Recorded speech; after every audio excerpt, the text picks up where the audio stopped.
समता के प्रति आंदोलन के लिए प्रेरित किया। बापू का जीवन सादगी, उच्च विचार और आदर्श की चरम परिणति है, जिससे हर क्षण कुछ न कुछ ग्रहण किया जा सकता है। राजघाट प्रतीक है संपूर्ण देशवासियों और समस्त राष्ट्र की भावनाओं का। माननीय प्रधानमंत्री श्री नरेंद्र मोदी का आगमन हो चुका है राजघाट पर, जहां वे राष्ट्रपिता महात्मा गांधी को पुष्पांजलि अर्पित करेंगे, श्रद्धा सुमन अर्पित करेंगे। It is in the embers of sacrifice the flame of freedom finds its light. We haven't forgotten what all our people had to go through to earn this freedom, and hence the flame, the fervor of nationalism burns in our hearts and souls as strong as ever. The paying of solemn homage to the Mahatma is not just a ceremony, it is tradition, culture and values in their most sacred form. This act of showing earnest reverence is a culmination of age-old knowledge along with a deep understanding of gratitude in one's personal life. The Honorable Prime Minister paying homage to the father of the nation, Mahatma Gandhi, symbolizes a transition of eras and yet the endurance of the ethos of being a humble soul, the prime representative of 1 billion plus souls paying obeisance on behalf of all of us, showing what we all feel towards the Mahatma.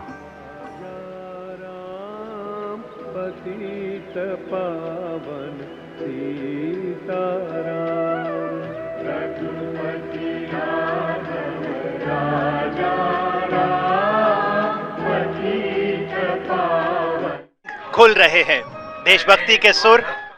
Sitaram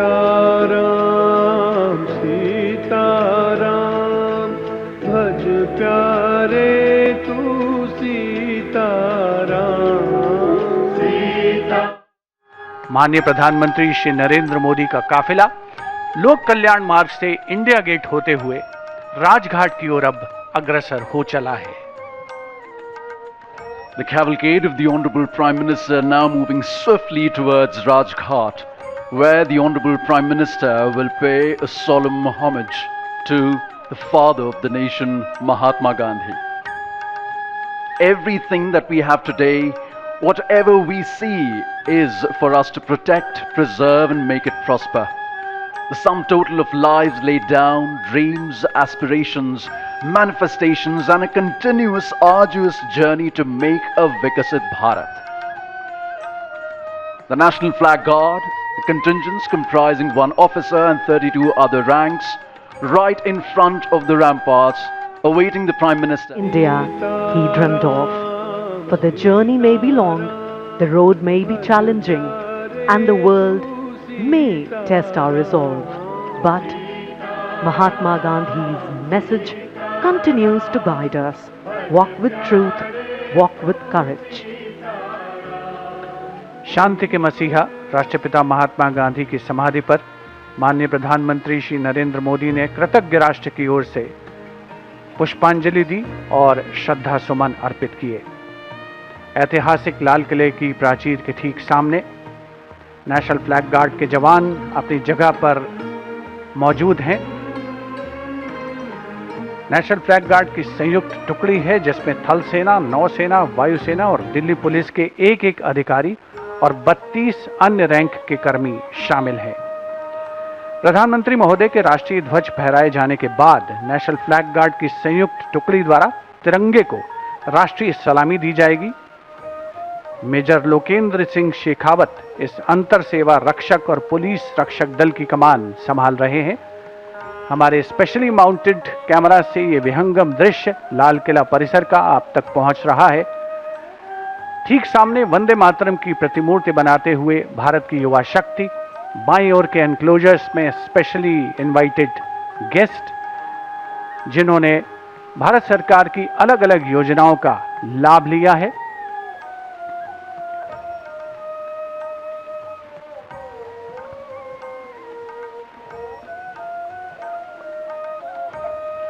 And the Indian Air Force there preparing for a stupendous flypast with Mi-17 helicopters commemorating the historic Independence Day and the 150 years of the national song Vande Mataram. Preparations all done, contingents ready of the Guard of Honor as well as the National Flag Guard. And here at the Red Fort, you can really feel the excitement building. The venue is filling up, and what a wonderful sight it is to see people from so many different parts of the country coming together for this special morning. We can see the colors of India all around us. Bright uniforms, colorful turbans, traditional attire, uniforms, and of course, the tricolour waving proudly among the crowd. There are people who have travelled from different states, from cities and villages, from different professions and different walks of life. And just look at these beaming faces. There is excitement, pride among the elders, and a wonderful sense of anticipation everywhere you look. For a few hours today, all these different journeys have brought everyone at the same place. Different languages, different traditions, different ways of life, but one feeling that brings everyone together, the feeling of being Indian, and perhaps that is what makes Independence Day so special.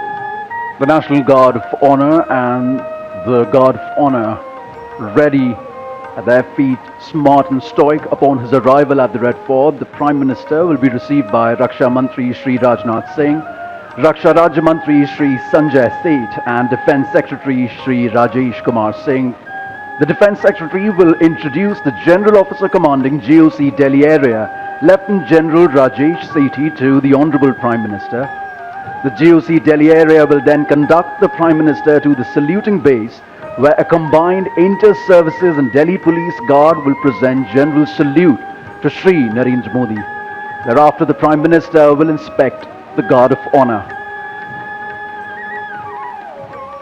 The humidity hasn't dampened the high hopes and the happiness of the event. Everyone in their seats awaiting the arrival of the Honourable Prime Minister, especially the youth power, the best in our country, who will take the torch forward, the NCC cadets, and every audience member in this vast ocean. A whole view of the arena coming to you from a specially mounted Doordarshan camera. Everyone awaiting, everyone excited, looking around as to when the Prime Minister shall arrive. The Raksha Mantri and the Raksha Rajya Mantri happily awaiting the arrival of the Prime Minister at the ramparts. लाल किले की प्राचीर के ठीक सामने ज्ञान पथ पर जो एनसीसी कैडेट्स मौजूद हैं, जो युवा शक्ति मौजूद है, उनमें खास उत्कंठा है, क्योंकि उन्हें मालूम है कि जब प्रधानमंत्री महोदय देश को संबोधित करेंगे और उसके बाद जब उनकी वापसी हो रही होगी, तब वे उनके पास आएंगे। लेकिन यहाँ वायुसेना के जांबाज मी-17 हेलीकॉप्टर्स में वायु विचरण के लिए पूरी तरीके से तैनात हैं, और ये वो मी-17 हेलीकॉप्टर्स हैं जो जब प्रधानमंत्री महोदय ध्वजारोहण करेंगे उसके ठीक बाद लाल किले की प्राचीर के सामने लाल किला परिसर को पुष्प वर्षा से आच्छादित करते हुए नजर आएंगे।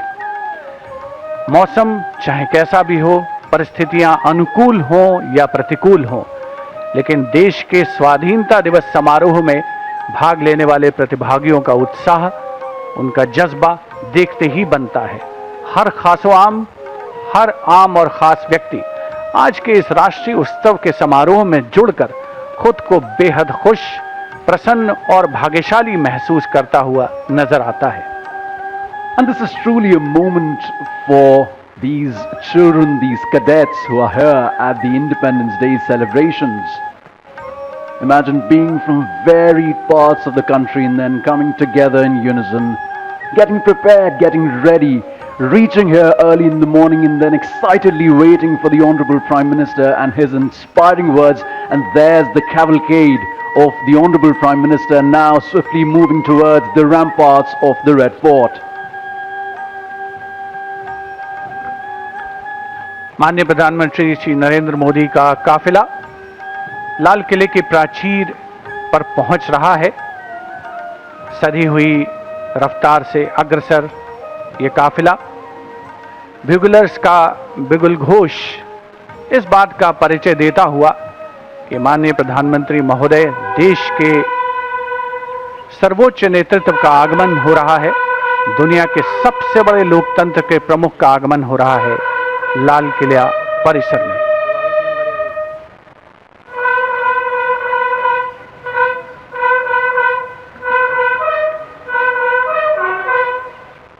लाल किला परिसर में पहुंचने पर माननीय प्रधानमंत्री महोदय का स्वागत विधिवत रूप से रक्षा मंत्री श्री राजनाथ सिंह और रक्षा राज्य मंत्री श्री संजय सेठ द्वारा किया जाएगा।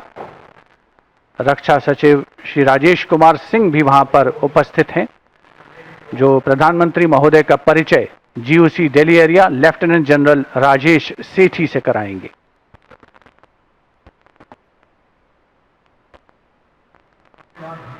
After the inspection of the Guard of Honor, the Prime Minister shall move towards the inner areas of the ramparts. The Guard of Honor contingent for the Prime Minister consists of 1 officer and 24 personnel, each from the Army, Navy, Air Force and Delhi Police. The Indian Army is the coordinating service for the Independence Day celebrations this year. The Guard of Honor will be commanded by Lieutenant Colonel Arjun Singh.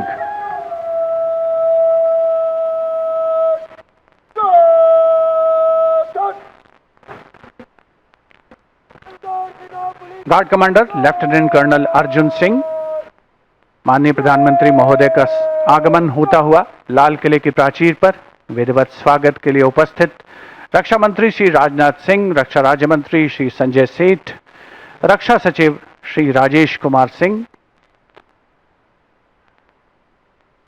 Guard of honour में थल सेना दस्ते की कमान संभाली है major Aditya Sharma ने, नौ सेना दस्ते की कमान लेफ्टिनेंट कमांडर नीलम राणा और वायुसेना दस्ते की कमान स्क्वाड्रन लीडर विपिन कुमार संभाल रहे हैं। दिल्ली पुलिस दस्ते की कमान एडिशनल डीसीपी श्री विनीत कुमार संभाल रहे हैं। प्रधानमंत्री महोदय का विधिवत स्वागत लाल किले की प्राचीर पर रक्षा मंत्री श्री राजनाथ सिंह, रक्षा राज्य मंत्री श्री संजय सेठ, रक्षा सचिव श्री राजेश कुमार सिंह, जिन्होंने प्रधानमंत्री महोदय का परिचय कराया है Delhi GOC Delhi area lieutenant general Rajesh Sethi से, और अब गार्ड ऑफ ऑनर माननीय प्रधानमंत्री महोदय को पेश किया जाएगा।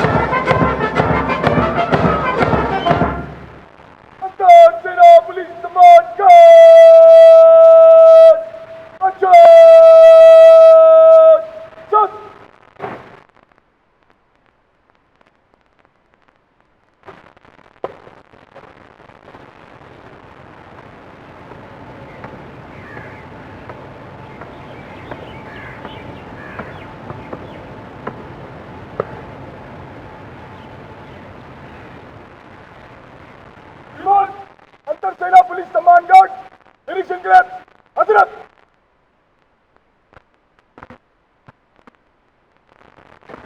गार्ड कमांडर द्वारा माननीय प्रधानमंत्री महोदय से सलामी गारद के निरीक्षण का अनुरोध और उसे स्वीकार करके वे सलामी गारद की ओर बढ़ रहे हैं। बैंड सुमधुर धुन बजाएगा और माननीय प्रधानमंत्री महोदय सलामी गारद का निरीक्षण करेंगे।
the guard of honor complete, the Prime Minister walking swiftly towards the rampart of the Red Fort, where he will be greeted by Raksha Mantri Shri Rajnath Singh, Raksha Raj Mantri Shri Sanjay Seth, Chief of Defence Staff General N.S. Raja Subramani, Chief of the Air Staff Air Chief Marshal A.P. Singh, Chief of the Naval Staff Admiral Krishna Swaminathan, and Chief of the Army Staff General Dheeraj Seth.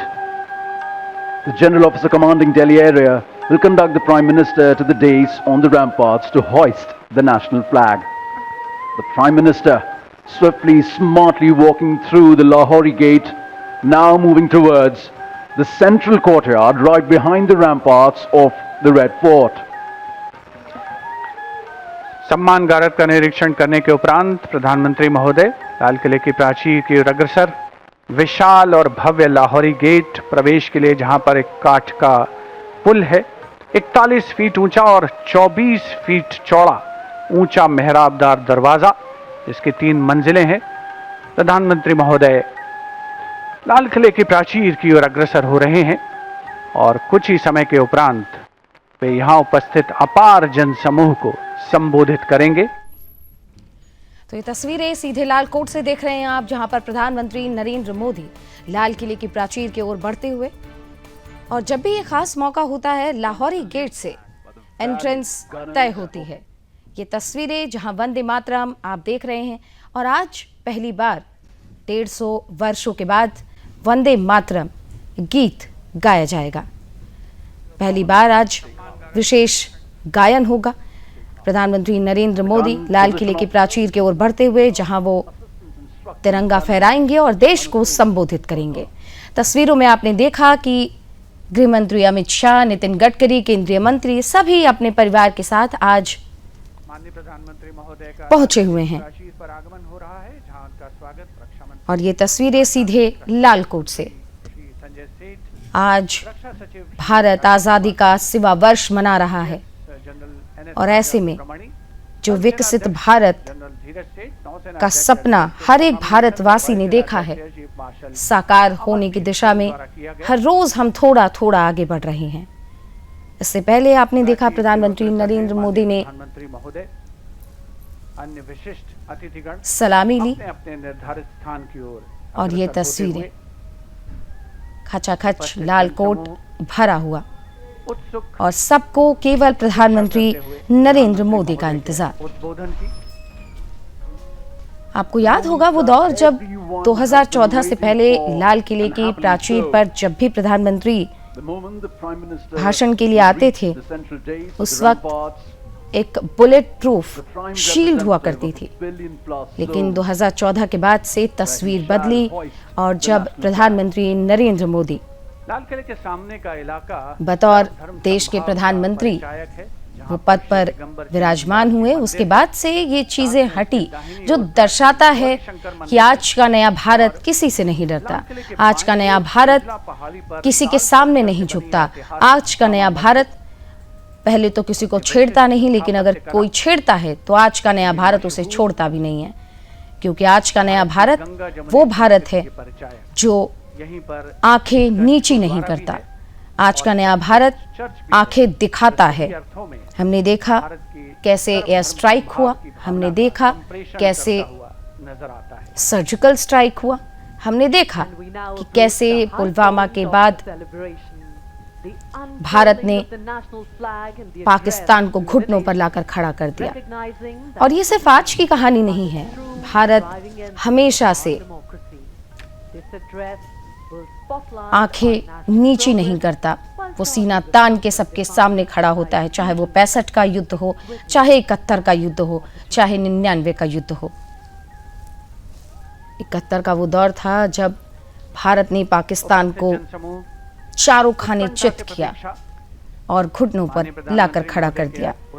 लेकिन आजादी के बाद की ये कहानी हम सबको याद है, लेकिन आजादी के पहले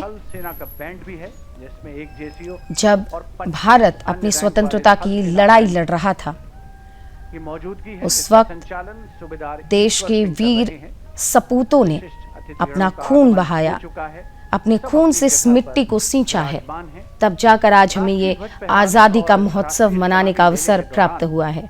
तस्वीरों में अजीत डोभाल आपको नजर आ रही हैं, निर्मला सीतारमण वित्त मंत्री आपको नजर आ रही हैं। पहली बार लाल किला परिसर प्रधानमंत्री नरेंद्र मोदी लाल किले की प्राचीर की ओर बढ़ते हुए आज के इस खास अवसर पर तीनों सेनाओं के प्रमुख भी मौजूद।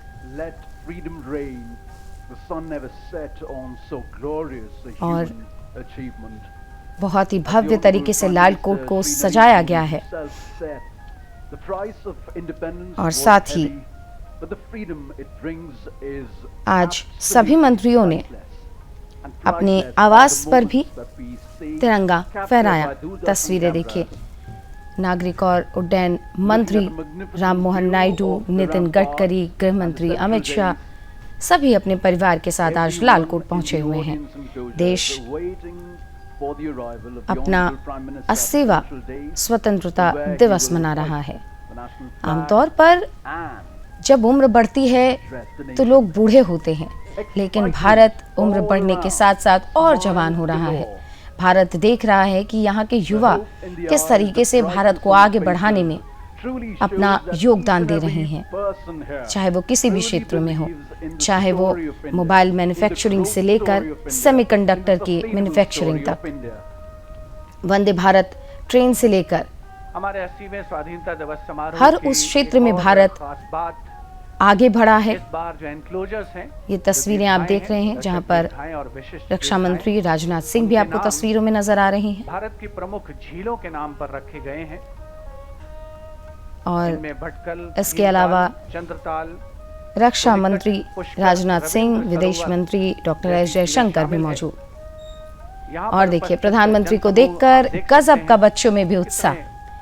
ये न सिर्फ जेनजी हैं बल्कि इनमें जेन अल्फा भी शामिल हैं और प्रधानमंत्री की एक झलक पाने को बच्चे भी काफी ज्यादा उत्साहित नजर आ रहे हैं। 2026 का जो संस्करण था उसमें एनक्लोजर्स के नाम नदियों के नाम पर रखे गए थे और इसी परंपरा को आगे बढ़ाते हुए इसके अलावा आज के खास दिन पर अमेरिका के विदेश मंत्री रूबियो ने भी भारत को 80वें स्वतंत्रता दिवस पर शुभकामनाएं दी हैं।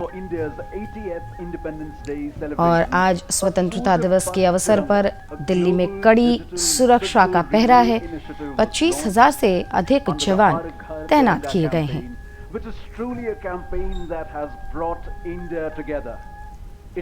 13वीं बार लाल कोट पर प्रधानमंत्री नरेंद्र मोदी आज तिरंगा फहराएंगे और क्योंकि प्रधानमंत्री नरेंद्र मोदी सबसे लंबे कार्यकाल तक प्रधानमंत्री रहे हैं, नेहरू जी का रिकॉर्ड टूटा है और आज प्रधानमंत्री के लिए ये मौका इसलिए भी खास है क्योंकि दिन रात जैसे वो काम करते हैं और उन्होंने कई बार अपने इंटरव्यूज में इसका जिक्र भी किया है कि कैसे वो दिन रात काम करते हैं। अब तक उन्होंने छुट्टियां नहीं ली और ऐसे में कहीं ना कहीं ये दर्शाता है कि प्रधानमंत्री नरेंद्र मोदी देश के प्रति अपनी सच्ची भावना को आगे रखते हैं।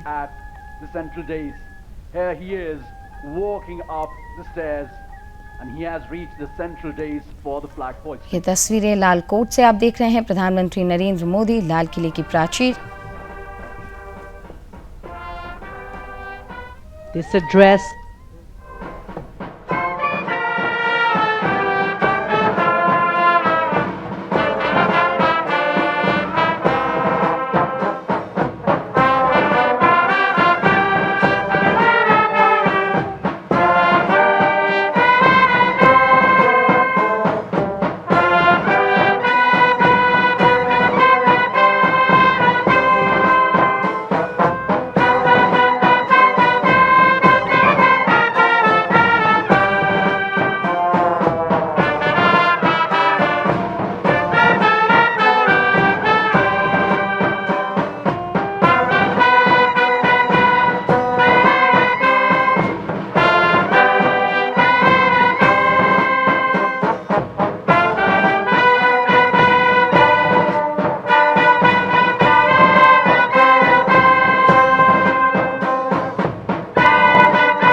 सेना पुलिस मार्च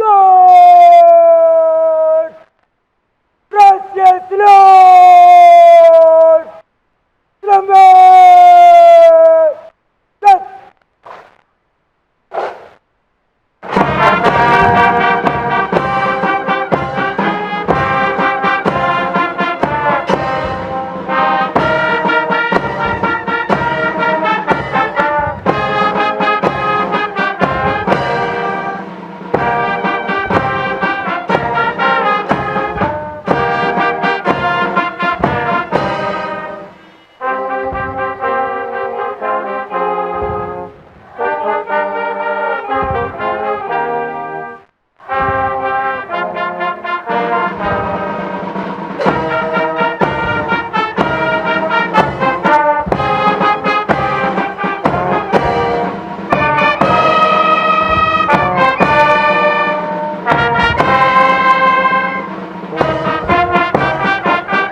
अंतर सेना police March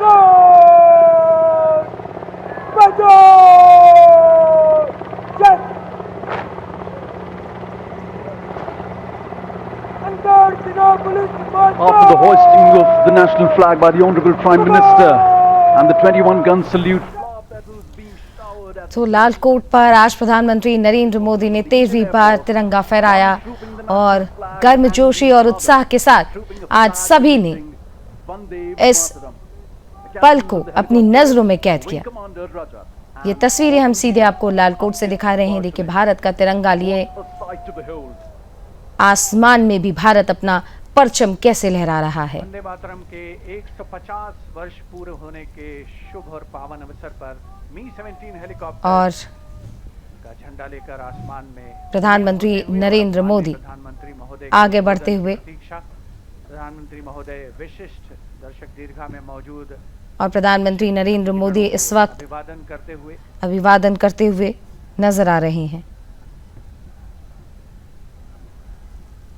flower petals coming onto the ground like blessings from all our freedom fighters, from all our elders. Shri और Bankim Chandra Chatterjee's song Vande Mataram, which still unites, still खास तौर पर ये तस्वीरें जो हम आपको लगातार दिखा रहे हैं ये लाल कोट से है। ये हमें कभी नहीं भूलना चाहिए कि भारत की आज़ादी की कहानी सिर्फ और सिर्फ महात्मा गांधी, भगत सिंह, सुभाष चंद्र बोस और चंद्रशेखर आजाद जैसे नामों तक सीमित है, क्योंकि कुछ ऐसे नाम भी हैं जो इतिहास के पन्नों में आपको नहीं मिलेंगे और उनको भी याद करना उतना ही महत्वपूर्ण है जितना हम बाकी के वीरों को करते हैं। देश के अलग अलग हिस्सों में ऐसे सैकड़ों स्वतंत्रता सेनानी आज भी हैं जिन्होंने अंग्रेजी हुकूमत के खिलाफ संघर्ष किया, मोर्चा खोला, जेल गए, अपने देश के लिए, स्वतंत्रता के लिए कुर्बान हो गए। स्वतंत्रता दिवस के खास मौके पर आज हम उन्हें याद करेंगे, क्योंकि देखिए आज़ादी के आंदोलन में अलग अलग वर्गों और क्षेत्रों के लोग हिस्सा लेते रहे। आदिवासी समुदाय से लेकर चाहे वो किसान हो, महिलाएं हो या फिर मजदूर, सब उस समय क्रांतिकारी बन गए, अंग्रेज़ों के खिलाफ खड़े हुए। कई जगहों पर उन्होंने, कई मोर्चों पर उन्होंने लड़ाई की, लेकिन ये संघर्ष यहीं तक सीमित नहीं रहा। ये संघर्ष आज भी उनके लिए जारी है, क्योंकि आज भी कई जगहों पर, कई किताबों में उनके नाम का आप जिक्र नहीं देखते। हम बात कर रहे हैं मातंगिनी हाजरा की, जिन्होंने पश्चिम बंगाल से, मेरे प्यारे देशवासियों, क्योंकि आज हम सब 80वां स्वतंत्रता दिवस मना रहे हैं। आज हर दिलों की धड़कन वंदे मातरम के नाद से गूंज रही। आज हर घर तिरंगा है, हर मन तिरंगा है और देश उत्साह और उमंग के साथ नए संकल्पों को लेकर के आज आगे बढ़ रहा है। आप सबको स्वतंत्रता दिवस की बहुत बहुत शुभकामनाएं।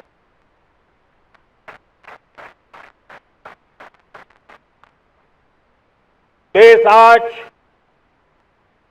उन महान सपूतों का पुण्य स्मरण करती है जिन्होंने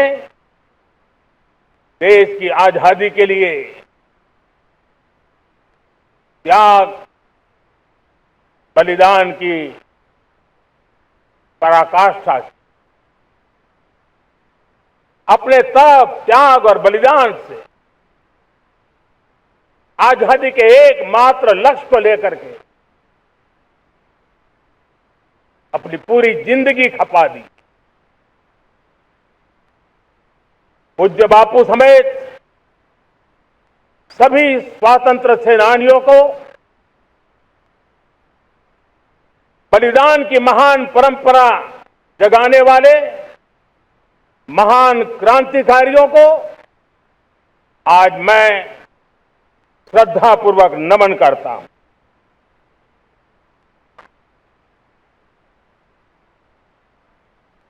आज जो इस समारोह में उपस्थित है उन सब के लिए आज एक ऐतिहासिक पल भी है।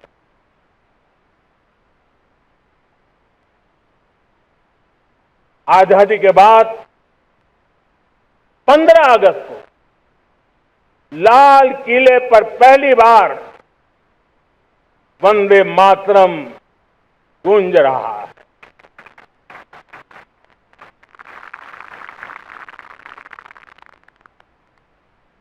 आज जब हम देश के लोग वंदे मातरम के 150 वर्ष मना रहे हैं तो इससे बड़ा उत्तम अवसर क्या हो सकता है। मेरे प्यारे देशवासियों, पिछले दिनों देश के कुछ हिस्सों में बाढ़ का प्रकोप रहा, भूस्खलन का प्रकोप रहा, अनेक परिवार प्रभावित हुए। उनके दुख दर्द को हम भली भांति अनुभव करते हैं। पीड़ित परिवारों को मैं विश्वास दिलाता हूं कि हम और पूरा देश उनके साथ खड़े हैं। मेरे प्यारे देशवासियों, कोई भी राष्ट्र तब महान बनता है, तब अपनी सिद्धियों को प्राप्त करता है जब अपने सपनों, अपने संकल्पों और अपने सामर्थ्य के दम पर आगे बढ़ता है। मेरे देशवासियों, अब छोटे सपनों से चलने वाला नहीं, हमें बड़े सपने, क्योंकि बड़े सपने हमारी सोच को भी विस्तार देते हैं, हमारी सोच की क्षितिज को विस्तृत करते हैं। हमारे संकल्प दृढ़ होने चाहिए। जब संकल्प दृढ़ होता है तो कठिनाइयों से, आपदाओं के बीच से रास्ते निकालने का सामर्थ्य अपने आप उभर करके आता है।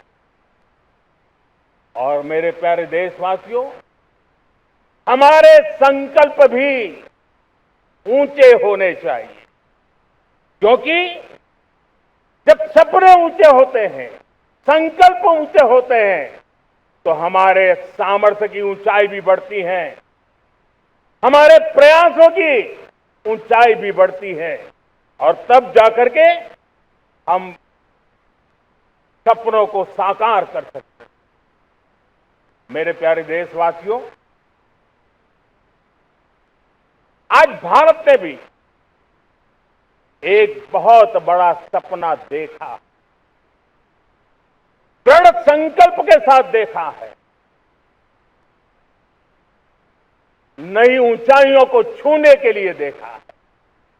और वो सपना है, जब आजादी के 100 साल होंगे, 2047 में हम विकसित भारत बना के रहेंगे। 140 करोड़ देशवासियों के पुरुषार्थ से इस लक्ष्य को हमें हासिल करना है। और जब दुनिया की सबसे बड़ी आबादी वाला देश विकसित होने का संकल्प लेता है, तो ये दुनिया की नजरों में भी हमारे साहस का परिचायक बन जाता है। दुनिया हमारी तरफ देखने का नजरिया बदलने के लिए मजबूर हो जाती है। प्यारे देशवासियों, और मैं ऐसे ही नहीं कह रहा हूं।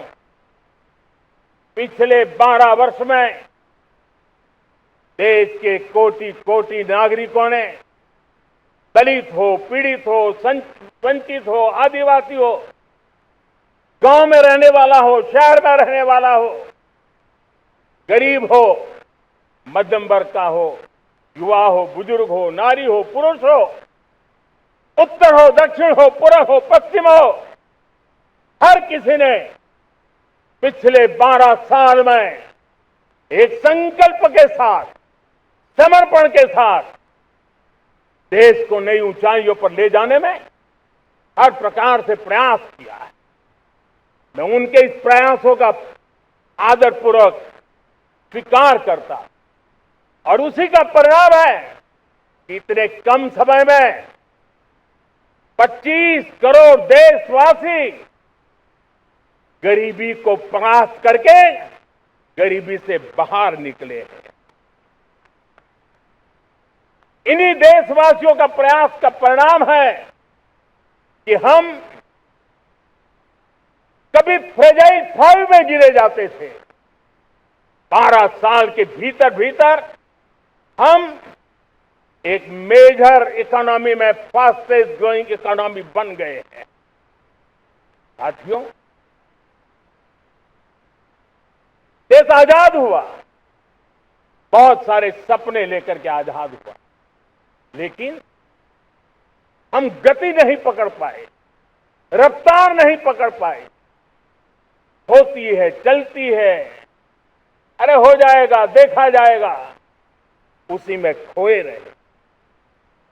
2014 तक आते आते तो पूरे विश्व ने हमें फ्रेजाइल 5 के उस में डंप कर दिया था। ऐसे समय पिछले 12 साल में भारत ने एक नई रफ्तार पकड़ी। तेज गति से हम आगे बढ़ रहे हैं, और देशवासियों का संकल्प है कि अब 140 करोड़ देशवासियों के संकल्प को, सामर्थ्य को रोकना नामुमकिन है। प्यारे देशवासियों, पिछले 12 वर्षों डिफेंस प्रोडक्शन करीब 4 गुना, खादी और ग्रामोद्योग का उत्पादन करीब 5 गुना हुआ, इलेक्ट्रॉनिक मैन्युफैक्चरिंग करीब 7 गुना बढ़ा, आधुनिक रेलवे कोच का निर्माण 21 गुना बढ़ा, मोबाइल फोन उत्पादन 33 गुना बढ़ा। इतना ही नहीं, आधुनिक युग को देकर के भी डिजिटल और इनोवेशन की दुनिया में भी हमने अपना परचम लहराया। इंटरनेट यूजर, इंटरनेट कंज्यूमर करीब करीब 4 गुना बढ़े, पेटेंट ग्रांट होने की संख्या 4 गुना बढ़ी, डिजिटल ट्रांजैक्शन 100 गुना बढ़े। सामान्य मानवीय की सुविधाओं की तरफ भी हमने उतना ही गंभीरता से काम किया। हर साल औसतन 15 गुना ज्यादा तेजी से हमने नल से जल कनेक्शन दिए। हर साल औसतन 6 गुनी ज्यादा रफ्तार से लोगों को गैस कनेक्शन दिए। हर साल 4 गुनी रफ्तार से गरीबों के लिए टॉयलेट बनाने का काम किया। हर साल 3 गुना ज्यादा तेजी से गरीबों को घर देने का काम किया। देश ने गवर्नेंस में भी बहुत बदलाव लाया। हजारों की संख्या में कंप्लायंसेस खत्म की। सैकड़ों की तादाद में पुराने कानून खत्म किए। पिछली शताब्दी के कानूनों से 21वीं शताब्दी की मार्च नहीं हो सकती। हमने आधुनिक इंफ्रास्ट्रक्चर के लिए मेट्रो का विस्तार किया। हमने पब्लिक ट्रांसपोर्ट को ताकत दी। जिस स्पीड से काम, जिस स्केल पर काम किया, ये सब, ये रफ्तार, ये विस्तार, ये अचीवमेंट आजादी के बाद पहली बार पिछले 1 दशक ने देखा है। और जब इतनी सारी सिद्धियां हमारे सामने हो, इतनी तेज गति दिखाई देती हो, देशवासियों का सामर्थ्य पल पल प्रकट होता है, तब तो 2047 में विकसित भारत बनने का संकल्प कभी भी अधूरा नहीं रह सकता है। ये सारे आंकड़े इस बात की गवाही देते हैं कि हम आगे बढ़ने वाले हैं, मेरे प्यारे देशवासियों। लेकिन उसके लिए आत्मविश्वास की जरूरत होती है, आत्मगौरव की जरूरत होती है, और साथ साथ आत्मनिर्भर भारत होना भी बहुत जरूरी होता है। और इसलिए बीते वर्षों में हमारा कन्विक्शन रहा है कि भारत को हमें अब दूसरे देशों पर निर्भर रह करके नहीं जीना है।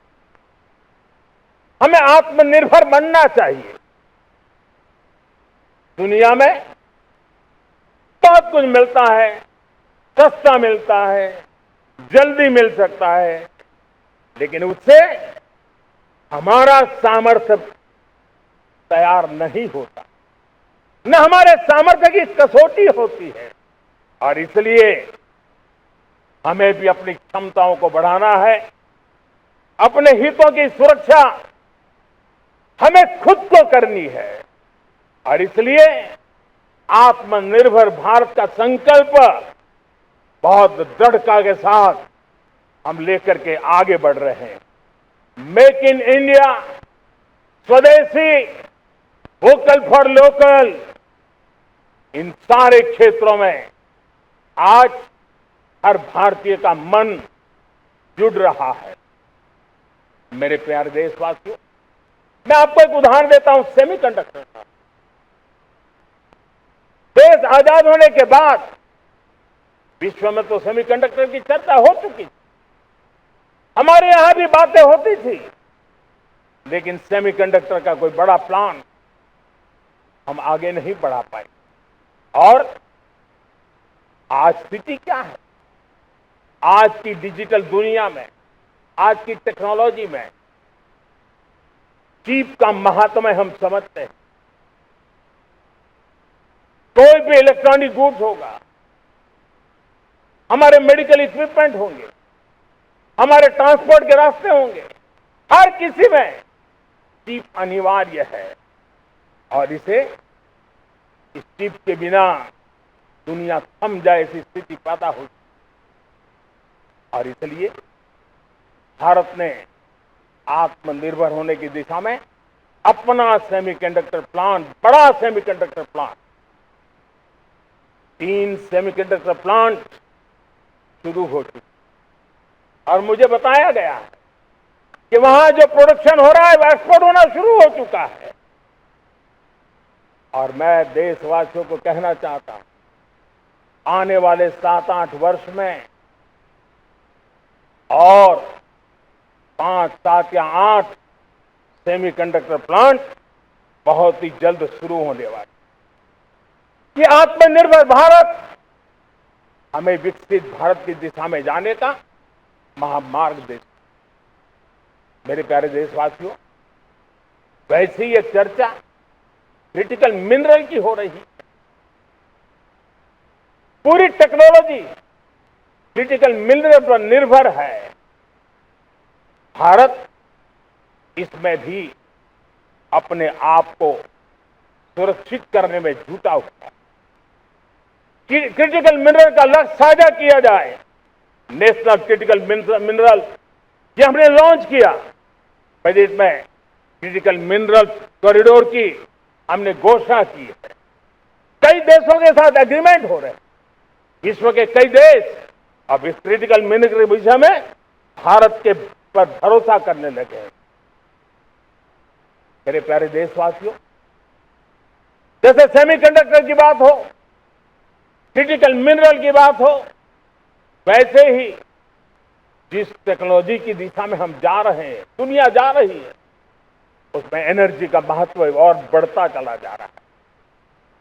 अब एनर्जी के बिना भी नई दुनिया को चलाना मुश्किल है और इसलिए हमें चिप हो, एआई हो, डेटा सेंटर हो, हमें बहुत बड़ी मात्रा में बिजली की जरूरत होगी।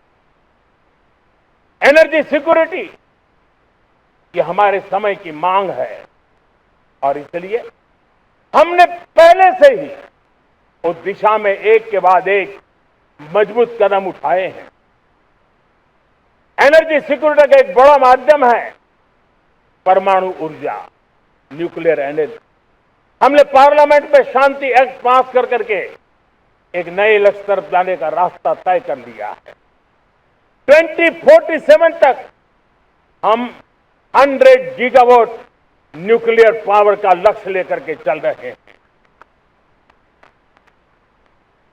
इसी एक दशक में हम 5 नए न्यूक्लियर रिएक्टर शुरू करने का लक्ष्य लेकर के चल रहे हैं। इस वर्ष भारत ने फास्ट ब्रीडर न्यूक्लियर टेक्नोलॉजी में महारत हासिल करके एक अहम पड़ाव पार किया है और उसके कारण परमाणु ईंधन में आत्मनिर्भर बनने की दिशा में हमें एक बहुत बड़ा सफलता का कदम हमने रखा है। मेरे प्यारे देशवासियों, कई बार संसाधनों की कमी के कारण देश रुकता नहीं है, लेकिन रुकने का कारण सोच की सीमाएं होती है। जब सोच बंध जाती है, सीमाओं में सड़ने लग जाती है, तब हम अपने सामर्थ्य को भी पहचान नहीं पाते हैं। देश को आज कच्चे तेल पर निर्भर रहना पड़ रहा है और हमारी गलत सोच के कारण है।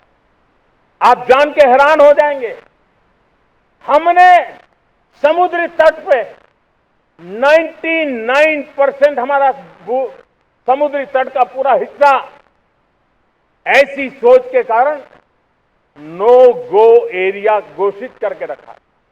हमने ही समंदर के अंदर जाकर के एक्सप्लोरेशन न करने का निर्णय कर लिया था। ये सोच का दारिद्र्य था।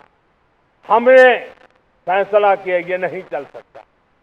हमने उस 99% को, जो कभी नो गो एरिया हुआ करते थे, हमने उसको गो एहेड एरिया के रूप में खुला कर दिया है और अब हम समुद्र के भीतर भी एक्सप्लोरेशन करने की और नए नए भंडार खोजने की दिशा में हम प्रवृत्त हैं, हम प्रयास कर रहे हैं।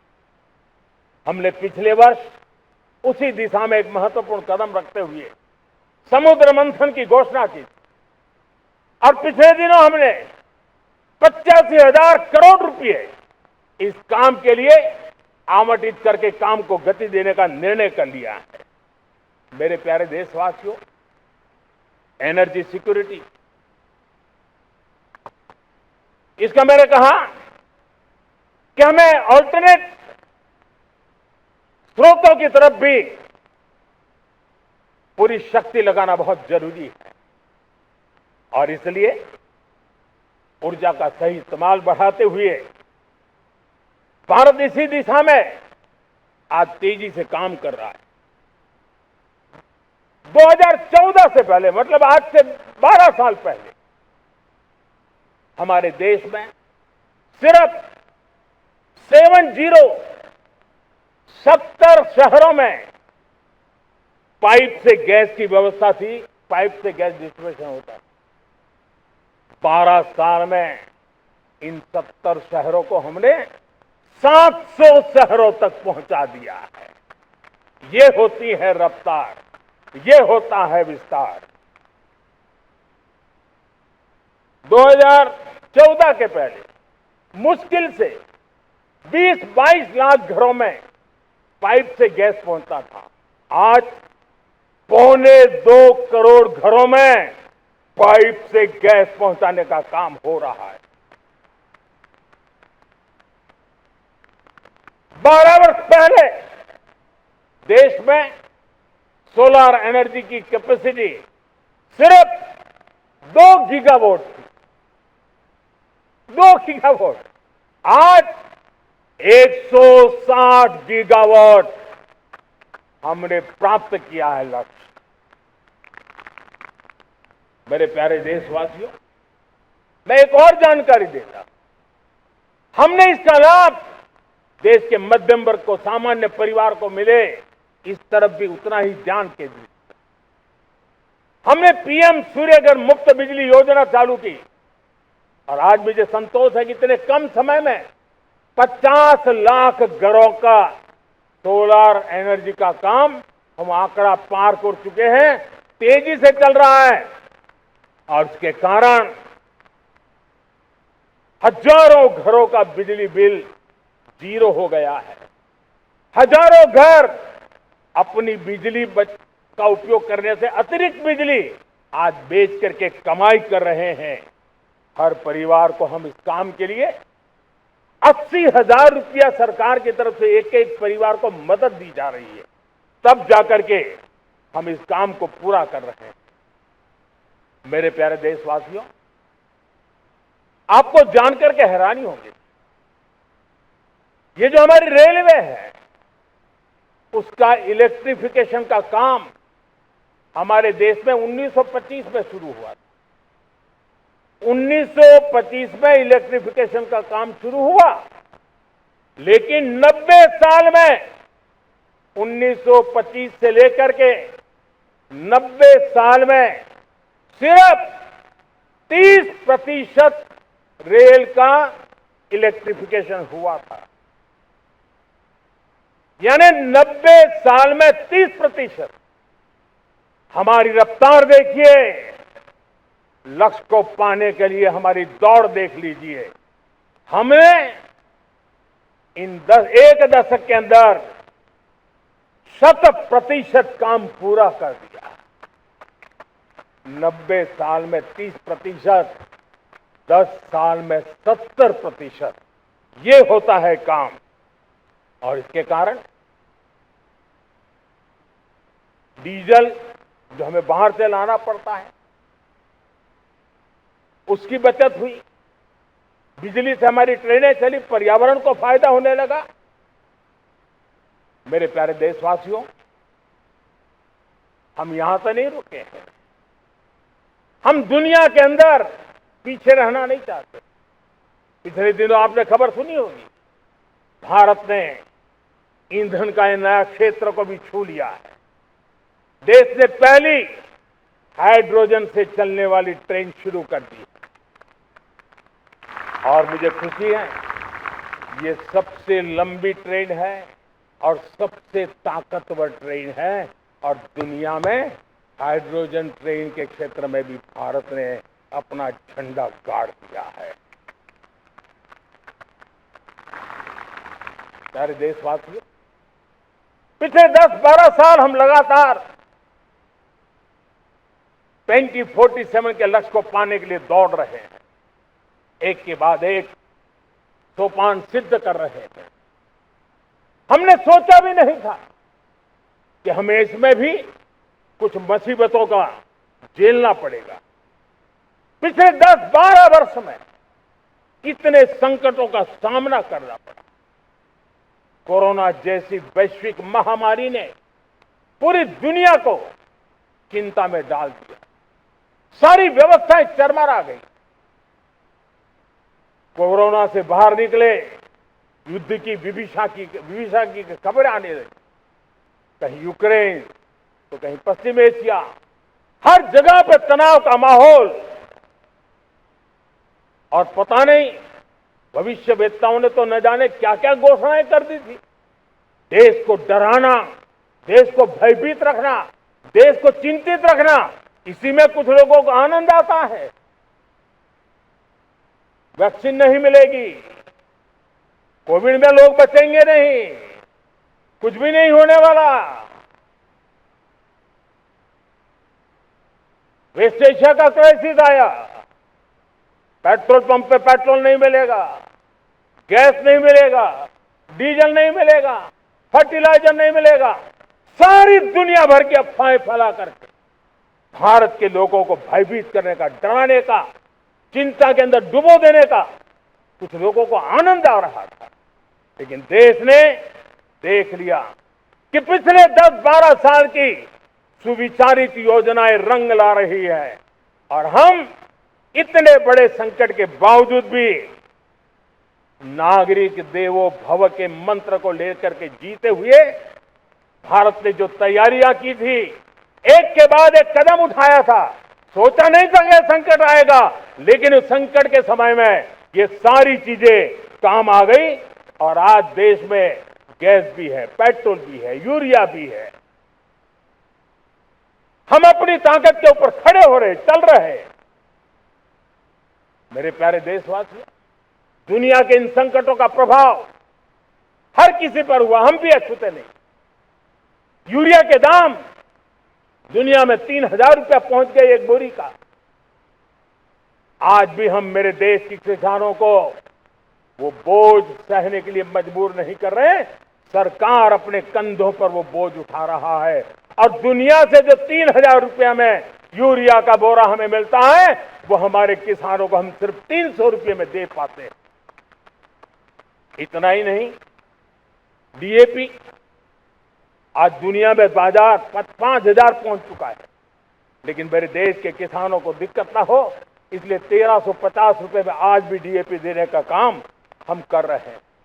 मेरे प्यारे देशवासियों, एक समय था जब मैं आत्मनिर्भरता की बात कर रहा था तो कुछ लोग एयर कंडीशन चैम्बर में बैठ करके सोचने वाले लोग हमें बता रहे थे ग्लोबलाइजेशन का क्या होगा। लेकिन दुनिया देख रही है कि पिछले एक दशक में ऐसा लग रहा है कि दुनिया ने ग्लोबलाइजेशन बोलना ही बंद कर दिया। जहां से ग्लोबलाइजेशन की आवाज आती थी वो बंद सुनाई नहीं देती। दुनिया का हर देश अपनी अपनी संभालों के मिजाज की तरफ गया। लेकिन दुर्भाग्य से इस संकट के कालखंड में कुछ लोगों ने अपना रुतबा दिखाने के लिए संसाधनों को वेपनाइज करने का खेल खेला है। दुनिया अपने पास जो कुछ भी है उसको वेपनाइज करने में लगी है। संसाधनों का वेपनाइज, रिसोर्स का वेपनाइज, पेट्रोल, डीजल, फर्टिलाइजर, दवाइयां, टेक्नोलॉजी की चीप। इतना ही नहीं, भूभाग को भी वेपनाइज किया जा रहा है। और ऐसे समय अगर हम आत्मनिर्भर के मंत्र को लेकर 10 साल सही दिशा में न चले होते तो हम कल्पना कर सकते हैं कि ऐसी चुनौतियों का मजबूती से मुकाबला कैसे करते। और हमारी तैयारियां निरंतर बढ़ती जा रही है। मेरे प्यारे देशवासियों, दूसरी तरफ आज भारत का प्रोफाइल पूरी तरफ बढ़ रहा है। आज भारत दुनिया के लिए एक स्वीकृत और सम्मानीय देश के रूप में बन रहा है।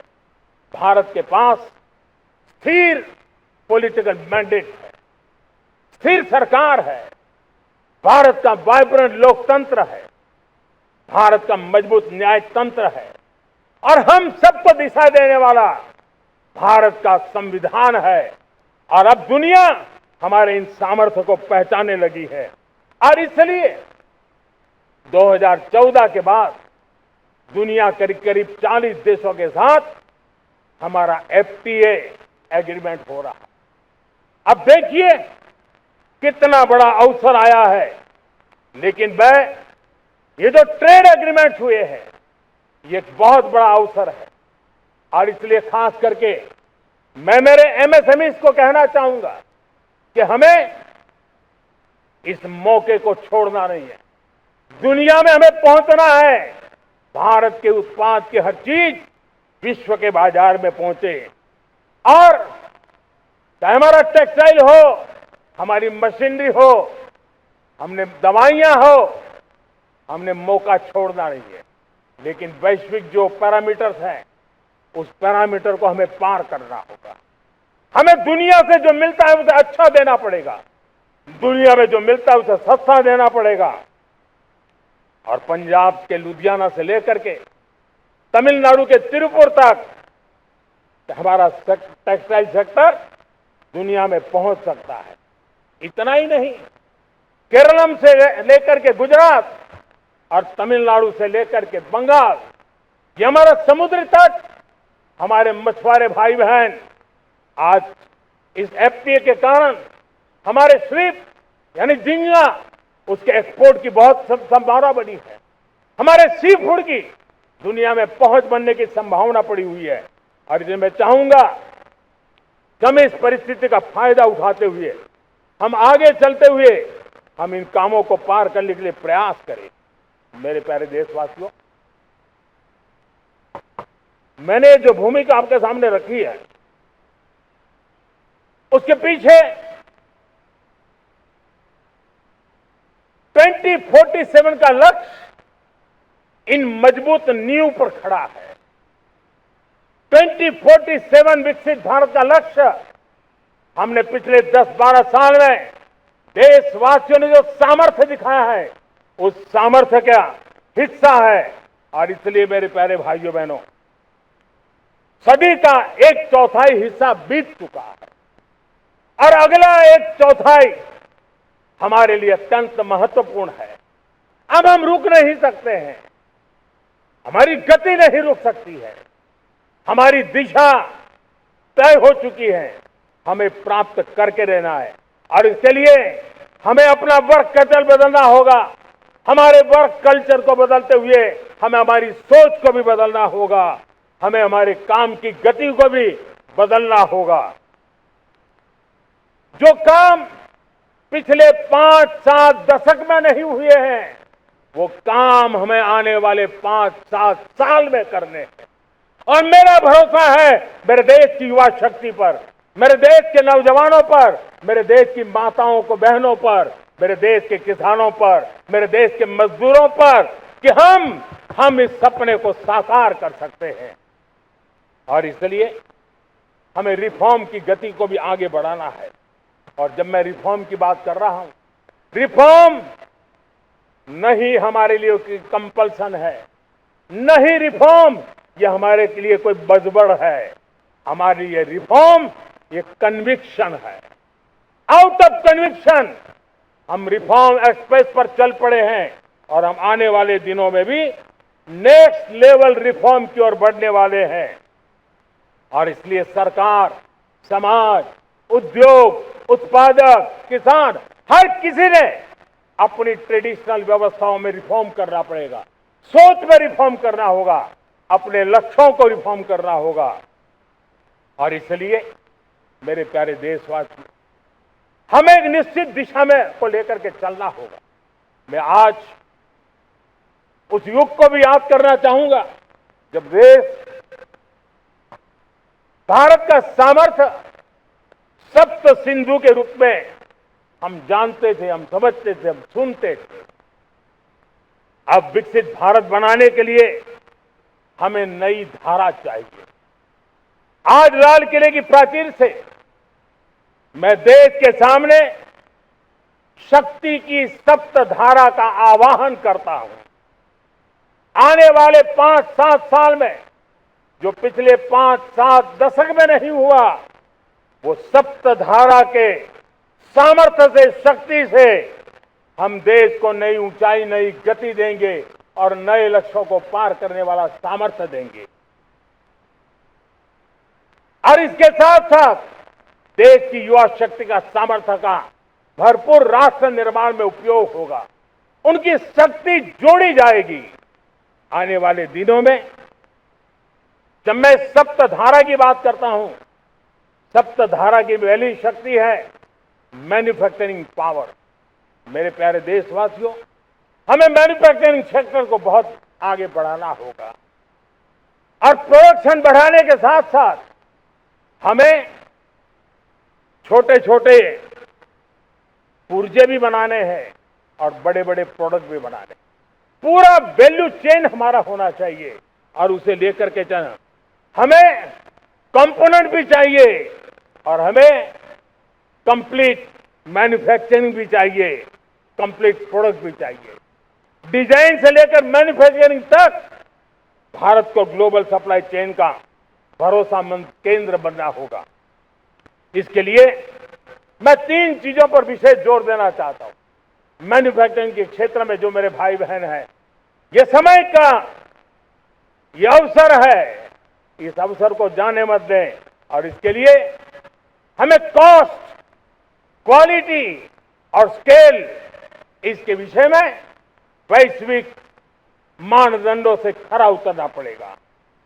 हमारी फैक्ट्रीज कॉम्पिटिटिव हो, हमारे प्रोडक्ट यूजर फ्रेंडली हो, हमारा पैकेजिंग दुनिया के लोगों को लुभावने वाला हो, आकर्षित करने वाला हो, हमारा जीरो डिफेक्ट प्रिसिजन मैन्युफैक्चरिंग, ये हमारी पहचान बनना चाहिए।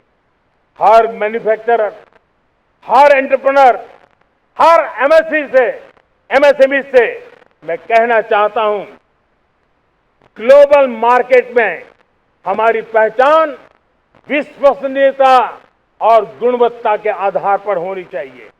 क्वालिटी के संबंध में नो कॉम्प्रोमाइज, और इसलिए हमारा मंत्र क्वालिटी, क्वालिटी, क्वालिटी होना चाहिए।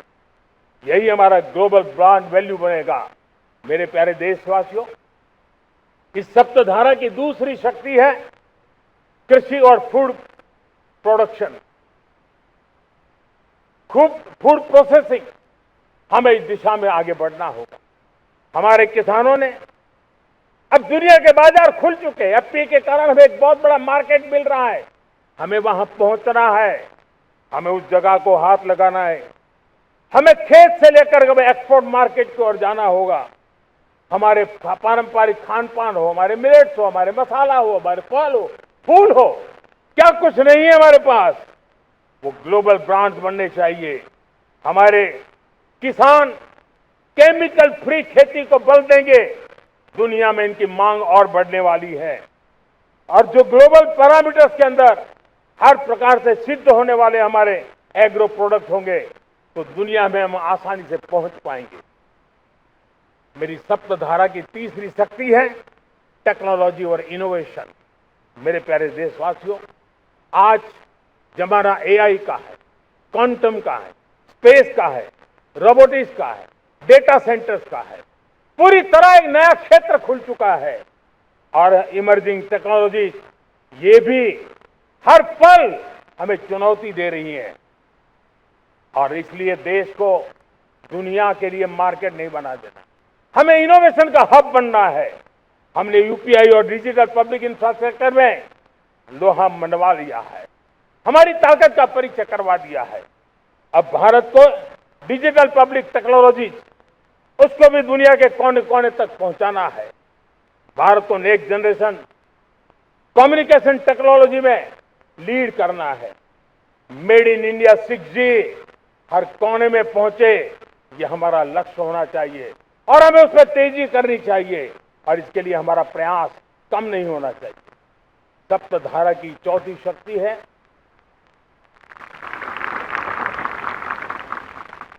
गति शक्ति।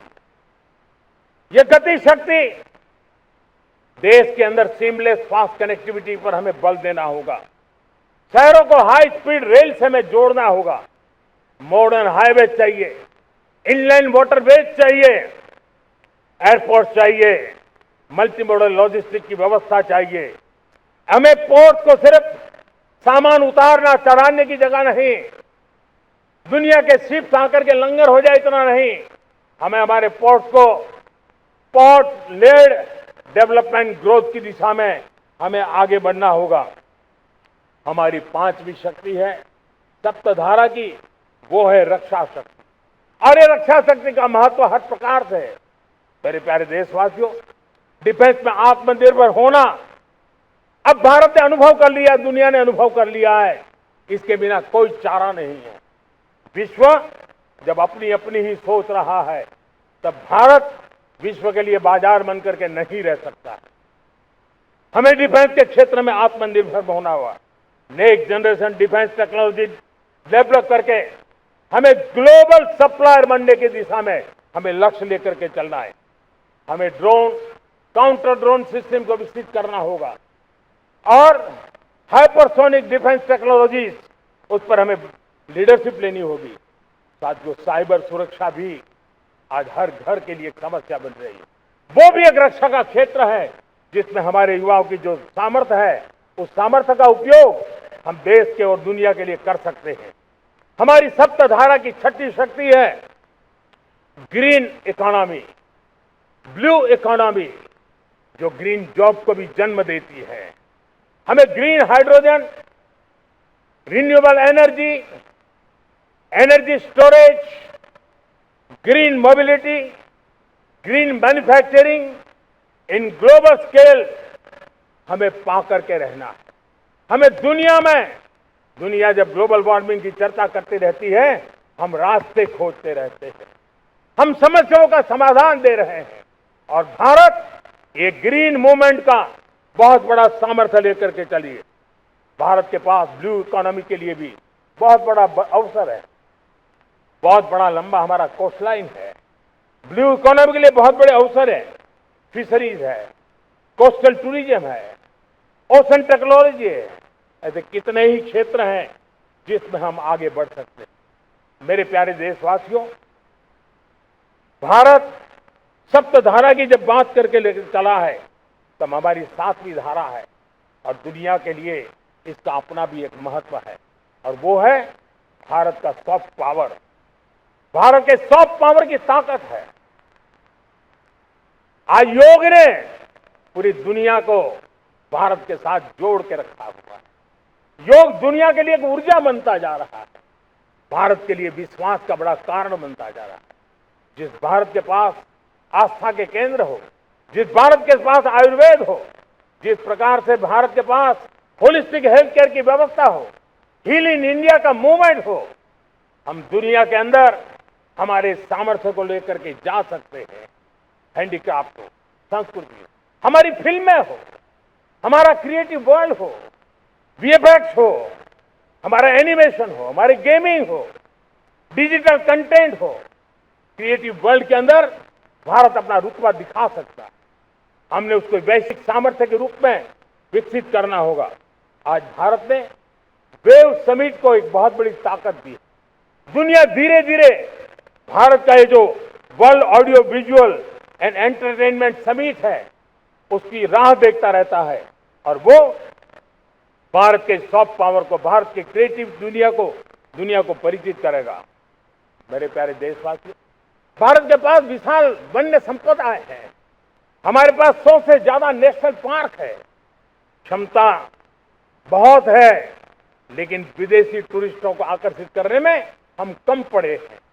हमें मौका है हमारे सॉफ्ट पावर के माध्यम से दुनिया के टूरिस्टों को भारत के लिए आकर्षित करने का। हमारा सामर्थ्य में दुनिया को दिखाना है। हम ये काम आरा से करें, और हम जल्द से जल्द हम इन लोगों, आज दुनिया में स्पोर्ट्स की जो है, वो भी एक बहुत बड़ा भारत के प्रति आकर्षण का केंद्र। दुनिया के स्पोर्ट्स इवेंट भारत में क्यों न हो। कॉन्स्टेंट इकोनॉमी बहुत बढ़ रही है, देश के नौजवानों का आकर्षण है। विश्व का हर कोई कलाकार चाहता है कभी न कभी भारत की धरती पर अपना कॉन्सर्ट करे। ये बहुत बड़ा अवसर है। हमें इसको मोबिलाइज करने के लिए व्यवस्थाएं खड़ी करनी होगी। साथियों, सप्तधारा की इन 7 शक्तियां, सप्त शक्तियां, उद्देश्य सिर्फ एक सेक्टर में प्रगति करने का नहीं है। एक होलिस्टिक अप्रोच के साथ हमें राष्ट्र को जो लक्ष्य लेकर के हम चल रहे हैं, जो एम्बिशन लेकर के चल रहे हैं, उस स्केल को हमें पार करने की दिशा में काम करना है। मेरे प्यारे देशवासियों, कुछ चीजें मैंने बताई हैं, लेकिन मैं इससे भी आगे सोचता हूं। मैं जरा देश को झकझोरना चाहता हूं। मैं देश की शक्ति को भी झकझोरना चाहता हूं। देश यानी सिर्फ सरकार नहीं होती है, देश यानी हर नागरिक जुड़ता है। क्या हम सोच नहीं सकते कि फॉर्च्यून 500 की चर्चा तो बहुत सुनते हैं, आने वाले एक दशक में इन फॉर्च्यून 500 में 50 कंपनियां भारत की क्यों न हो, ये लक्ष्य हमारा क्यों न होना चाहिए। आज बैंकिंग सेक्टर फल फूल रहा है। दुनिया की टॉप बैंक के अंदर भारत की बैंक का झंडा भी क्यों न फहरता हो। भारत की बैंक भी टॉप बैंक 5 बैंक में भारत की भी एक बैंक होनी चाहिए। भारत की फार्मा की दिशा में हमने बहुत काम किया है, लेकिन समय की मांग है कि दुनिया की 5 बड़ी फार्मा कंपनियों में भारत की भी 1-2 फार्मा कंपनियों का नाम गूंजना चाहिए। भारत उसमें अपना स्थान बनाना चाहिए। लॉ फर्म्स होते हैं, रेटिंग एजेंसी होती है। क्या समय की मांग नहीं है कि ग्लोबल लीडरशिप अब हमारे हाथ में होनी चाहिए? टैलेंट है, सामर्थ्य है, हमारा लंबा इतिहास भी है, भाषाओं पर हमारा प्रभुत्व है। हमें विश्व में पहुंचना चाहिए।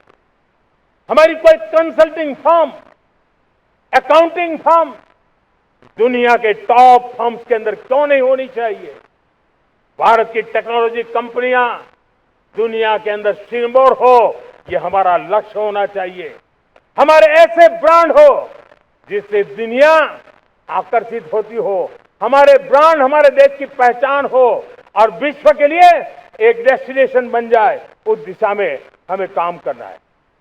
और इसके लिए मैं राज्य सरकारों को कहना चाहता हूं, मैं स्थानिक स्वराज की संस्थाओं को कहना चाहता हूं, भारत सरकार का भी यह दायित्व है कि हमें हमारे रिफॉर्म की गति बढ़ानी होगी। हमें 2047 के लक्ष्य के अनुरूप हमारी व्यवस्थाओं को विकसित करना होगा। हमें बीते हुए काल के नीति नियमों से नहीं चल सकते, हमें आने वाले सपनों के हिसाब से नीति नियमों को गढ़ना होगा। और इसको अगर हम करेंगे तो मुझे पूरा विश्वास है और मैं देशवासियों को भरोसा देता हूं, इसी रास्ते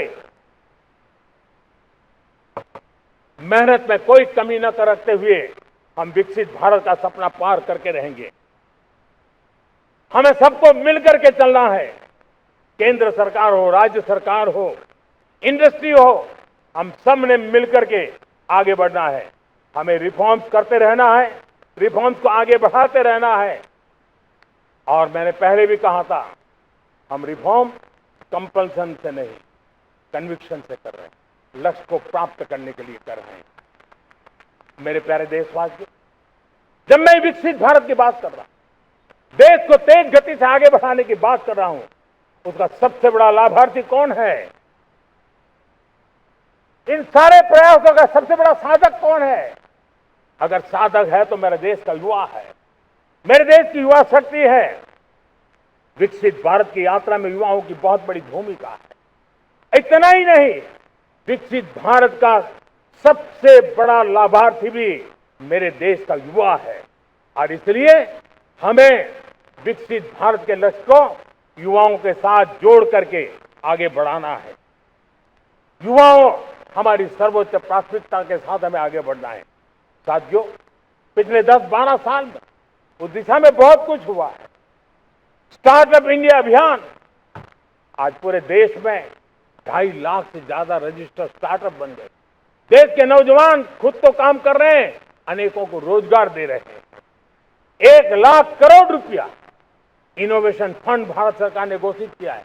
मैं देश को, नौजवानों को कहना चाहता हूं, आप अपने सपनों को लेकर के आइए, संसाधनों की कमी नहीं रहने देंगे। 1 लाख करोड़ रुपया आपके दिल दिमाग को सामर्थ्य देने का एक व्यवस्था हमने कर दी है। रिसर्च के नए अवसर मिले, डिजिटल इंडिया के नए सस्ते डेटा, ये युवाओं को सशक्त किया। दुनिया में सस्ता डेटा कहीं है तो भारत की धरती पर है। और देश के नौजवानों को उसने नई ताकत दी है। स्किल इंडिया हमने नेशनल प्रोग्राम बनाया है। स्पेस सेक्टर को हमने ओपन कर दिया। नेशनल ड्रोन पॉलिसी हमने बनाई है। खेलो इंडिया पॉलिसी बनाई है। 35 वर्षों तक एजुकेशन पॉलिसी नहीं थी, नई एजुकेशन पॉलिसी लेकर के आए हैं और इसका फायदा मिडिल क्लास के परिवारों को हुआ है। साथियों, 2004 से 14 आंकड़ा मुझे देना चाहिए आपको। 2004 से 14 हमारे देश में 350 से भी कम यूनिवर्सिटी थी और आज 10-12 साल के भीतर करीब 650 नई यूनिवर्सिटी जुड़ चुकी है। करीब 1000 का आंकड़ा हम पहुंच रहे हैं। 2014 के पहले मेडिकल की सिर्फ 400 सीटें हुआ करती थी। आज करीब 850 सीटें मेडिकल की हो रही है। इतना ही नहीं, अब विदेशी यूनिवर्सिटी भी भारत की धरती पर आ रही है। भारत के अंदर विदेशी यूनिवर्सिटी की डिग्री मेरे नौजवान को मिले, इसका प्रबंध भी हो चुका है।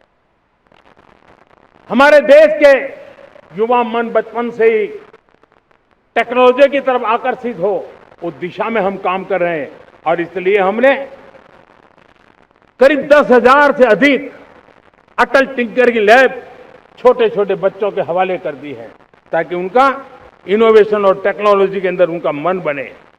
12 वर्ष युवा हमने अनेक रास्ते खोले।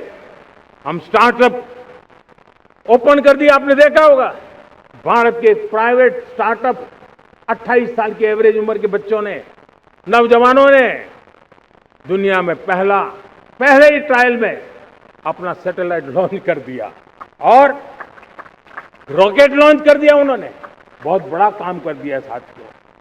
आज करीब 2.5 लाख से ज्यादा रजिस्टर्ड स्टार्टअप है। हमने पिछले दिनों एआई इंपैक्ट समिट किया था। एआई का विस्तार बहुत तेजी से बढ़ रहा है। लाल किले से मैं देश के नौजवानों के लिए घोषणा करना चाहता हूं।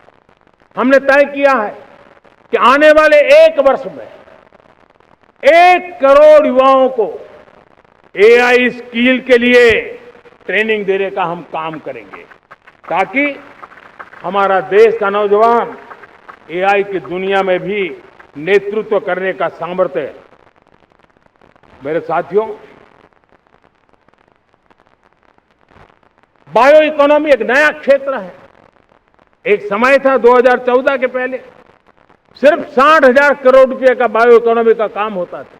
मेरे देश के नौजवान, आपने क्या कमाल कर दिया है। देखिए, नीतियां जब सही होती है, लक्ष्य जब साफ होता है, तो मेरे देश के नौजवान कैसा करके बायो इकोनॉमी में देश की युवा शक्ति ने सामर्थ्य दिखाया। 2014 के पहले जो 60,000 करोड़ का कारोबार था, आज वो कारोबार बायो इकोनॉमी 20 लाख करोड़ पहुंच चुकी है दोस्तों।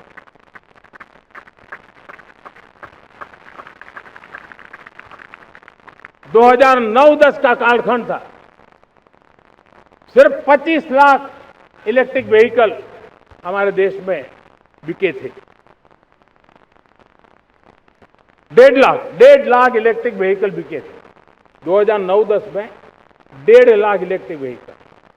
इस 25-26 में 25 लाख इलेक्ट्रिक व्हीकल बिके हैं। मेरे प्यारे देशवासियों, एविएशन सेक्टर भी मेरे नौजवानों के लिए बहुत तेजी से आगे बढ़ रहा है। नए एयरपोर्ट, नए रूट, नए रोजगार के अवसर बना रहे हैं। मेंटेनेंस, ओवरहॉलिंग, इसके भी कारण देश में बहुत बड़ी मात्रा में स्किल मैन पावर को काम मिल रहा है। मेड इन इंडिया हवाई जहाज बनाने की दिशा में हमने सफलता पाई है। Made in India defence transport aircraft C295 already अपनी उड़ान भर चुका है, सफल उड़ान भर चुका है। ये देश के नौजवानों के लिए, मेरे साथियों, ड्रोन ने भी बहुत बड़ा काम किया है। स्वामित्व योजना, गांव में ड्रोन से स्वामित्व योजना सफल हो रही है। करीब 3.25 करोड़ परिवारों को स्वामित्व योजना का लाभ मिला है और इसके कारण 140 लाख करोड़ रुपए जैसी संपत्ति अनलॉक हुई है, जिसके कारण बैंक से लोन मिल सकता है, लोग अपना कारोबार कर सकते हैं। मेरे प्यारे देशवासियों, हमारे मध्यम वर्गीय परिवारों के सामने एक बहुत बड़ा बोझ बन चुका है कोचिंग क्लासेस की स्पर्धा। हर माँ बाप को लग रहा है कि कोचिंग क्लास में बच्चे को नहीं भेजा तो हम प्रतिष्ठित परिवार नहीं है। इन गरीब और मिडिल क्लास परिवारों की हम चिंता करते हुए हजारों करोड़ रुपए का उनका खर्च है वो भी बचे, बेटे भी अपने आसपास रह सके, उनकी देखभाल हो सके, परिवार पर आर्थिक बोझ ना आए। और इसलिए हमने युवाओं के लिए विभिन्न परीक्षाओं की फ्री ऑनलाइन कोचिंग हमने करने का निर्णय किया है।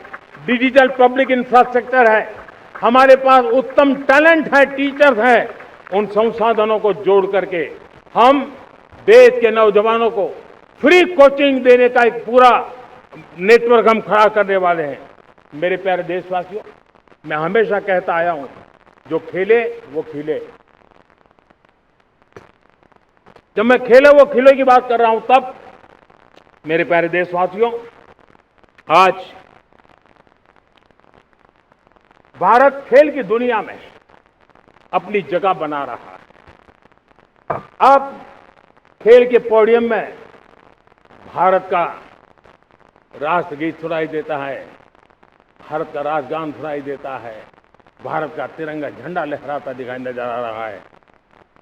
टॉप्स योजना ने बहुत बड़ी सफलता पाई है।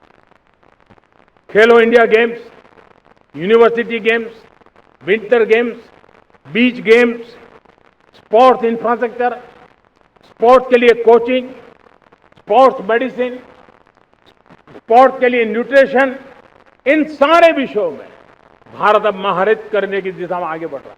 नौजवानों के लिए पूरा नया क्षेत्र, खिलाड़ी न बन सके तो उसकी सपोर्ट सिस्टम में भी बहुत बड़ा क्षेत्र खुल रहा है। स्पोर्ट्स की दुनिया में भारत का प्रदर्शन बेहतर होता रहा है और हम 2036 में ओलंपिक के मजबूत दावेदार बनकर के आगे बढ़ रहे हैं और 2030 में कॉमनवेल्थ गेम्स को भारत होस्ट करने वाला है। और मेरे साथियों, दुनिया में जो ओलंपिक की खेल होते हैं, करीब 40 प्रकार के गेम होते हैं और करीब 350-350 स्पर्धाएं होती ओलंपिक में। और आपको जानकर के दुख होगा मेरे देशवासियों, मेरे नौजवानों, मैं आपको चुनौती देता हूं, मैं आह्वान करता हूं, मैं आपकी मदद चाहता हूं। 350 जितने स्पर्धाओं में भारत 2/3 खेलों में कहीं होता ही नहीं, हमारी मौजूदगी नहीं होती, हम क्वालिफाई नहीं होते हैं। हमने तय किया है कि 2036 में जो ओलंपिक होगा, हम चाहते हैं कि वो भारत में हो, लेकिन 2036 में जिन विधाओं में भारत क्वालिफाई नहीं कर, 79 जिन स्पर्धाओं में पूरे भारत कर ने चुके छोड़ हैं, के रखा है, 80वें 3/4 हिस्सा हमारे स्वाधीनता इंतजार दिवस कर के रहा है। कार्यक्रम के साथ भारत आज हम उस पर सब बल जुड़े देगा हैं। और इसके लिए हम यह दिवस टैलेंट हंट का एक अभियान भी चलाना चाहते हैं। हमें अगर केवल 2036 के लिए खिलाड़ी चाहिए तो आज जो एक 5 साल, समारोह 10 तक साल, सीमित 15 साल रखने उम्र के नौजवान हैं, बेटे का हैं, अवसर नहीं दे रहा उनकी है। तरफ ध्यान देना होगा, उन बेटियों पर ध्यान देना होगा। और हमें इसलिए 5 से 15 उम्र के बच्चों में खेल प्रतिभा ढूंढने के लिए संपूर्ण आजादी के उन लक्ष्यों को प्राप्त करने की दिशा में एक टैलेंट हंट का अभियान चलाया जाएगा। बच्चों की प्रतिभा किए को जाने देखा वाले उन जाएगा प्रयासों और में फिर उनको स्पेशल ट्रेनिंग दे करके एक नागरिक देश के लिए रूप खेलने में वाले अपने कर्तव्यों अच्छे के खिलाड़ी निर्वहन बनाए करने के लिए भी मेरे प्यारे युवा, एक नई देश के प्रेरणा सामने, प्रदान देश के कर रही है। नौजवानों के सामने नशा एक बहुत बड़ा संकट बनता जा रहा हर नागरिक को इस है। बात का नशा आह्वान मुक्त भारत संकट बनता जा रहा है। नशा मुक्त करोड़ रुपए जैसी संपत्ति अनलॉक हुई है, जिसके कारण बैंक से लोन मिल सकता है, लोग अपना कारोबार कर सकते हैं। मेरे प्यारे देशवासियों,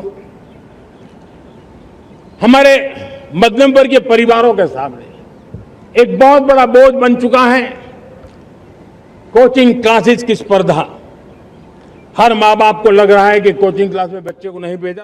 देश के आध्यात्मिक पुरुषों ने मिलकर के नशा मुक्त भारत का 100 सप्ताह का एक कार्यक्रम तय किया है। 100 सप्ताह तक एक अभियान चलने वाला है।